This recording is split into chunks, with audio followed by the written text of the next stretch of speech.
ఖైదీ, master, Vikram, Leo, కూలీ చిత్రాలతో దర్శకుడు లోకేష్ కనగరాజ్ అతి తక్కువ సమయంలోనే పాన్ ఇండియా దర్శకుడిగా గుర్తింపు పొందారు. తమిళనాడు ఇప్పుడైన most craziest director Lokesh Kanagaraj తెరపై అతిథిగా కూడా మెరుస్తుంటారు.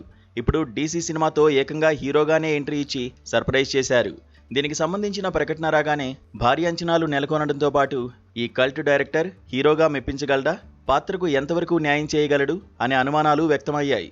సానీ కాగితం, కెప్టెన్ మిల్లర్ చిత్రాల దర్శకుడు అరుణ్ మాధేశ్వరన్ దర్శకత్వంలో కళానిధి మారన్ నిర్మించిన డీసీ తమిళంతో పాటు తెలుగులోనూ ఈ శుక్రవారం ప్రేక్షకుల ముందుకు వచ్చింది. వామికా గబ్బి, సంజనా కృష్ణమూర్తి కథానాయకులుగా నటించిన ఈ చిత్రంలో హీరోగా లోకేష్ మెప్పించారా? రొమాంటిక్ యాక్షన్ కథాంశంతో రూపొందిన ఈ చిత్రానికి ఎలాంటి ఆదరణ దక్కుతుందో చూద్దాం.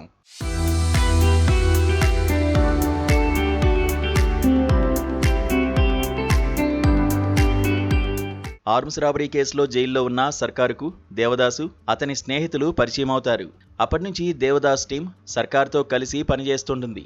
దేవదాస్ మంచి వైపు ఉండాలని కోరుకునే వ్యక్తి. కానీ ఓ రాబరీ కేసులో పోలీసులు ఈ గ్యాంగ్ను వెంటాడుతుంటారు. ఈ క్రమంలో అన్యాయంగా ఓ అమాయకుడిని చంపిన ఓ పోలీస్ అధికారిని దేవదాస్ అండ్ గ్యాంగ్ చంపేస్తోంది. దీంతో పోలీసులు ఈ గ్యాంగ్స్పై మరింత ఫోకస్ పెడతారు. అసలు దేవదాస్ గ్యాంగ్ లక్ష్యం ఏంటి? పోలీసులు వీరిని ఎందుకు టార్గెట్ చేశారు? విజయవాడ లాడ్జ్లో దేవదాస్కు పరిచయమైన గాయని పార్వతి ఎందుకు మరణించింది? వేశ్యాగృహంలో పరిచయమైన చంద్రిక దేవదాస్లో ఎలాంటి మార్పు తీసుకువచ్చింది? ఫైనల్గా దేవదాసు అనుకున్నది చేశాడా లేదా అన్నదే ఈ మూవీ కథ.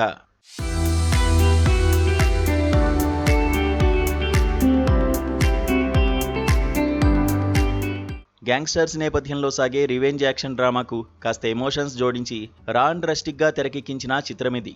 అయితే కథగా ఇదేమీ కొత్తది కాదు. Regular gangsters డ్రామానే. ఓ కొడుకును గొప్పగా చదివించాలని ప్రణాళిక వేసుకున్న తండ్రి పట్ల పోలీస్ ఆఫీసర్ వ్యవహరించిన తీరుతో ఎమోషనల్గా ఫస్ట్ హాఫ్ మొదలవుతోంది. ఆ తర్వాత పోలీసులు గ్యాంగ్స్టర్స్ మధ్య ఎన్కౌంటర్తో అసలు కథలోకి వెళ్తుంది. పార్వతి, చంద్రికల ఎపిసోడ్స్తో ఎమోషనల్ డ్రైవ్గా నడుస్తుంది. సెకండ్ హాఫ్ అంతా పోలీసులకు గ్యాంగ్స్టర్ టీములకు మధ్య ట్రేసింగ్ నేపథ్యంలోనే సాగుతుంది. అదే టైంలో దేవదాస్ గ్యాంగ్ ఏం చేయాలనుకున్నారో అది చేస్తారు. ఫ్రెండ్షిప్, ఎమోషన్ను జోడించి బాగానే డ్రైవ్ చేసిన హింసాత్మక సన్నివేశాలు ఎక్కువ కావడం, యాక్షన్కు పెద్దపీట వేయడం వల్ల కథలోని అసలు ఫ్లేవర్, ఎమోషన్స్ సైడ్ అయిపోయిన భావన కలుగుతుంది. స్టార్ డైరెక్టర్గా కొనసాగుతూ అప్పుడప్పుడు క్యామియో రోల్స్లో మెరిసిన లోకేష్ పూర్తిస్థాయి హీరోగా నటించిన చిత్రమిది. గ్యాంగ్స్టర్ దేవదాస్ పాత్రకు పర్ఫెక్ట్ యాప్ట్ అన్నట్లు నటించాడు లోకేష్.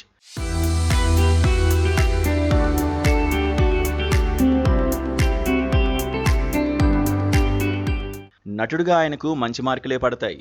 అలాగే యాక్షన్, ఎమోషన్స్ సీన్లో కూడా మెప్పించారు. హీరోయిన్గా వామికా గబ్బి పోషించిన చంద్రిక పాత్ర గుర్తుండిపోతుంది.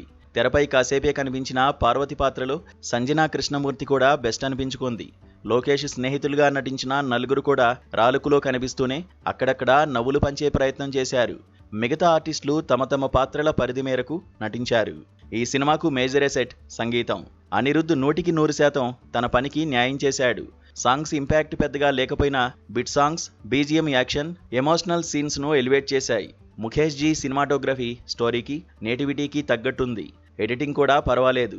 ప్రాణం లేని పువ్వు, ప్రాణం తీసే తుపాకీ ముందుకు నడిపిస్తున్నాయి అనే కొన్ని డైలాగ్స్ ఆకట్టుకుంటాయి.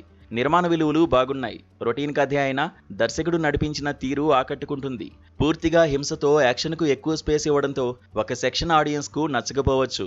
గ్యాంగ్స్టర్ సినిమాలు ఇష్టపడే వారికి మాత్రం సినిమా నచ్చుతుంది. దర్శకుడుగానే కాదు, లోకేష్ హీరోగా కూడా కంటిన్యూ కావచ్చని అనిపిస్తోంది.